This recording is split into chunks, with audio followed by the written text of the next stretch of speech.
So hi అండి అందరికీ. So ఈ వీడియోలో ఏంటిదనంటే జనరల్గా మనం సవారీ అప్పుడు మనం ఎత్తేటప్పుడు కానీ, సో ఊర్లో తిరిగేటప్పుడు కానీ, పీర్లు తిరిగేటప్పుడు కానీ మనకి సవారీ అనేది నీళ్ళకు ఒరగడం జరుగుతుంది, అంటే మిస్టేక్గా కింద పడడం జరుగుతుంది. సో అప్పుడు పరిస్థితి ఏంది? జనరల్గా అప్పుడు ఏమన్నా జరుగుతుందా? ఏమన్నా అపకారం దాన్ని అరిష్టం అంటాం కదా. సో ఆ విధంగా ఏమన్నా అవుతుందా? దానికి మనం నివారణ ఏం చేయాలనేది ఈ వీడియోలో డిస్కస్ చేద్దాం. సో ఫస్ట్ ఆఫ్ ఆల్ మనకు ఒక సవారీ అని అంటే ఒక దైవశక్తి ఉన్నటువంటి ఒక ప్రతిమ కావచ్చు, ఒక శక్తి కావచ్చు. సవారీ అంటే ఒక అత్యంత పాజిటివ్ ఎనర్జీ గల శక్తి అన్నట్టు. సో అది నీళ్ళకు ఒరగడం, అది కింద పడడం అని అంటే నాట్ ఏ జోక్ ఇక్కడ విషయం అనేది. సో అది పడ్డది అని అంటే మనకి అరిష్టం అంటాం కదా. సో అట్లాంటిదే ఏదైనా దైవ విగ్రహం అయినా కానీ, ఒక దేవుని ప్రతిమ అయినా కానీ, సో సవారీ అయినా కానీ, సో ఎక్కడైనా ఏ ధర్మంలో అయినా ఎటువంటి ఆ, దేవుని విషయానికి వచ్చినా కానీ అది కింద పడ్డది అని అంటే దాన్ని అరిష్టంగా తీసుకుంటారు. సో దానివల్ల ఏదైనా జరుగుతుంది కావచ్చు అని ఒక భయం కూడా ఏర్పడుతుంది. సో అట్లాంటిది ఏంటంటే పీరీల విషయానికి వస్తే, ఒకవేళ సవారీ నీల కొరిగిందంటే మొట్టమొదటగా మనకు దాని శక్తి అనేది 100% తగ్గడానికి చాలా అవకాశాలు ఉంటాయి. సవారీ శక్తిని కోల్పోతూ ఉంటాయి. మనలు అంటూ ఉంటారు, అన్న వెనకట మా పీరీలు మస్తు ఉండేది, ధూమ్ధామ్ చేసేది, ఇట్లా వస్తానే అంటేనే అట్లా ఉండేది అన్న అంత శక్తి ఉండేది. సో ఇప్పుడు అంత శక్తి లేదు అని, మా తాతల టైంలో బాగుండేది అని అంటే అప్పుడు వాళ్ళు చేసేటువంటి ఆచారం కానీ, వాళ్ళు చూసుకున్నటువంటి విధానం కానీ, సో కొన్ని టైంలలో కింద పడ్డది అని అంటే తన శక్తి కోల్పోకుండా కోల్పోకుండా కోల్పోకుండా వస్తూ ఉంటుంది అన్నట్టు. సో తన శక్తి యొక్క నిర్వీర్యం అయిపోతుంది. ఇక్కడ విషయం ఏంటి అని అంటే అలా జరుగుతుంది. మళ్ళీ ఒకవేళ సవారీ ఒరిగింది అని అంటే ఆ ఇయర్ ఊళ్ళో ఏమన్నా అరిష్టం అట్లాంటివి కూడా జరుగుతూ ఉంటాయి.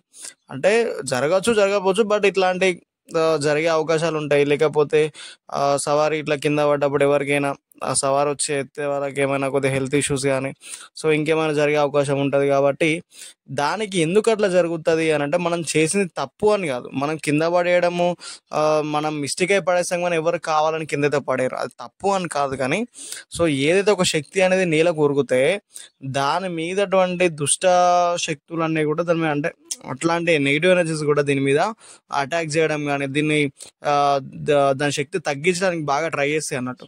సో అట్లా ఒరిగింది ఒకవేళ సవారీ అనేది అట్లా నీళ్ళ కొరిగింది అనుకుందాం. నీళ్ళ కొరిగినప్పుడు మనం ఏం చేయాలి? దాని నివారణ ఏం చేయాలి? సో అక్కడ చేయాల్సినటువంటి పరిస్థితి ఏంది? కొంతమంది ఏం చేస్తారంటే పడ్డది అని అంటే లేచి దురుపుతారు, ఏం కాలేదు ఏం కాలేదు, మళ్ళీ పట్టుకొని వస్తారు. సో అది పర్ఫెక్ట్ విషయం కాదు. అది నార్మల్గా ఒక మనిషి లెక్క మనం ఏదో మన మనిషో లేకపోతే ఏదో చిన్న వస్తువు బొమ్మ అయితే కింద పడ్డా కానీ దాన్ని లేపుకొని తీసుకొని ఏం కాలే ఏం కాలని తీసుకొని రావచ్చు. బట్ అది ఒక అత్యంత దైవశక్తి గలటువంటి ఒక ప్రతిమ కాబట్టి సో దానికి చేయాల్సినటువంటి నివారణ చేయాల్సి ఉంటుంది. ఏంది బ్రదర్ నివారణ అని ఏదో మంత్రాలు పూజలు చెప్తారు మీరు ఏందో అనుకోవచ్చు, బట్ ఇది కాదు. సో నేను చెప్పేది ఏంటంటే పర్ఫెక్ట్గా, సో అది పడ్డప్పుడు మనకి ఏంది అని అంటే ఒక ఒక పని నివారణ అంటే ఏదో మంత్రాల పూజల బలులు కాదు. సో ఒక నివారణ అన్నట్టు. నివారణ అంటే నువ్వు దానికి, అది జరిగినటువంటి పనికి దానికి ఆపోజిట్గా తనకి ఏమి కాకుండా చేయాల్సినటువంటి పని.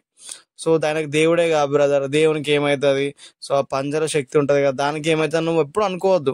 ఏ శక్తి అయినా ఒకసారి నేల కొరిగింది అని అంటే తనకు అది ఒక మంచి విషయం అయితే కాదు. సో ఇక్కడ నువ్వు నిర్వీర్యం ఏం చేయాల్సి ఉంటుంది అని అంటే, ఇది కొన్ని కొన్ని చోట్ల కొంతమంది డిఫరెంట్గా చేయొచ్చు అని అంటే అన్ని సవారీలు ఒకటిసారి పడిపోవు కదా.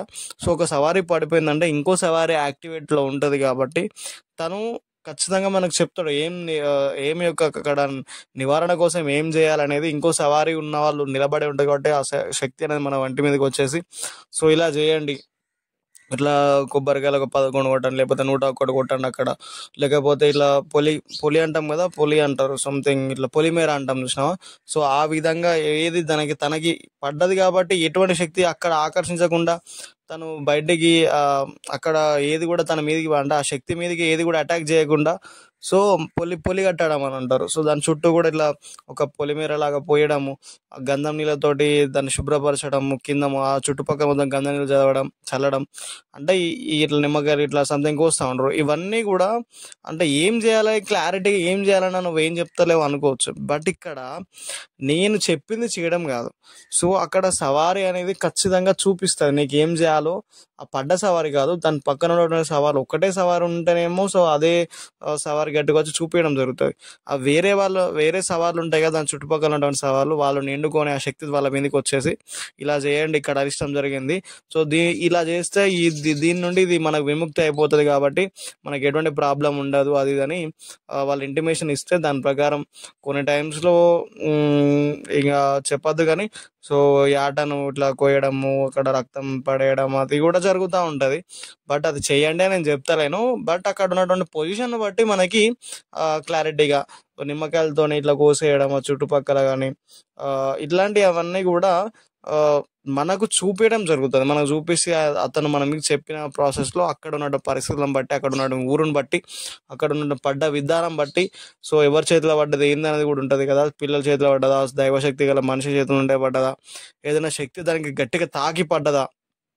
కొన్ని సవార్లకి ఏంటంటే మీకు తెలియకపోవచ్చు, ఏదైనా గట్టి శక్తి తనకి ఇట్లా ఎదురు పడ్డది అని అంటే సవారి అనేది ఇట్లా ఇసిరినట్టు అవుతుంది.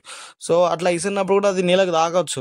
సో ఆ శక్తి వల్ల వేరే ఏదైనా నెగిటివ్ ఎనర్జీ వల్ల తన కింద పడిపోయాడా, సో తనకి తాకిడి ఎక్కువ తాకిందా అనేది మనకు క్లారిటీగా తెలుసుకోవాల్సి ఉంటుంది. దాని ప్రకారమే అక్కడ నివారణ అనేది జరుగుతుంది. కాబట్టి అది మనం ఏం చేయాలి, ఎట్లా చేయాలని క్లారిటీ ఉండదు. బట్ నివారణ ఈజ్ ఇంపార్టెంట్.